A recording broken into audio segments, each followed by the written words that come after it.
The Labour MP Liam Byrne is chair of Parliament's Business and Trade Committee, which is currently on a visit to Japan aimed at promoting growth and offsetting Trump's tariffs. I spoke to him earlier and began by asking for his reaction to the president's tariff announcement. It's bad news. I mean, it's going to batter business. It's going to jeopardise jobs. It's going to weaken wages right the way across the Western Alliance.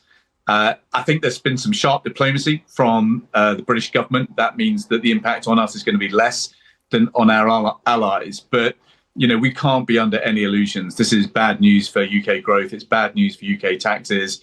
It's bad news for the UK economy. Even with the preferential tariff that you referred to there of 10%, this is going to be awful for businesses. What's the government's strategy then going forward? So my view is they've got to do two things now. So one, coordinating with business. So the consultation the Secretary of State has launched today is a smart thing to do. Remember, it's not just about lost sales in the United States. It's also about trade, like steel's a good example, being diverted from countries like China and flooding the UK markets. So we've got to make sure that we've got the right safeguards in place. But the key thing we've got to do now is coordinate with allies. We now need to deepen our trade alliances with like-minded nations. That's got to start with the EU, reset the relationship with Europe, draw closer, and cut that red tape for our traders. Just on that then, should the government not be a bit bolder? Shouldn't we be adopting what the EU is doing right now to further align with them?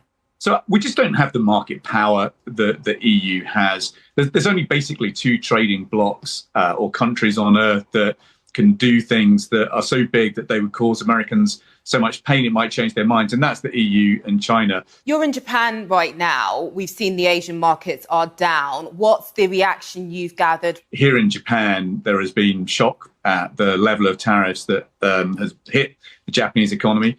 It is seriously bad news for car makers here in Japan that employ millions of people. But talking to Japanese ministers today, again, the message has been, look, we've got to keep the conversation going with the Americans.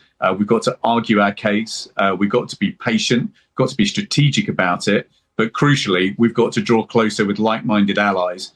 And just where do you see this going in the next few weeks? We're essentially in a trade war right now, aren't we? So it's always possible to make a bad situation worse. And, you know, if the world decides to retaliate like for like with Donald Trump, that could increase the pressure on the UK economy. We think that the tariffs that have been announced may take about 0.6% of economic growth. So it may halve economic growth this year. If there's a full-scale global trade war, that could crater economic growth in our country. We think today's announcement might knock maybe 5 to 6 billion off the tax base. Again, full-scale global trade war, that has a really significant impact on our trade, our economy and our tax base. Would it mean that you would have to raise taxes? Well, I personally don't think you can rule that out, because ultimately you've got to keep funding public services. You've got to keep funding the investment that we need in order to succeed in the future. That isn't free. And so there could well be tough choices for the UK government ahead if this situation goes from bad to worse. But as I say, that's what our policymakers have really got to stop happening. It's possible to make a bad situation worse. Keeping people from full-scale retaliation that would trigger that global trade war is really in the UK's interest right now. Liam Byrne, thank you very much for your time. Thank you. Thank you.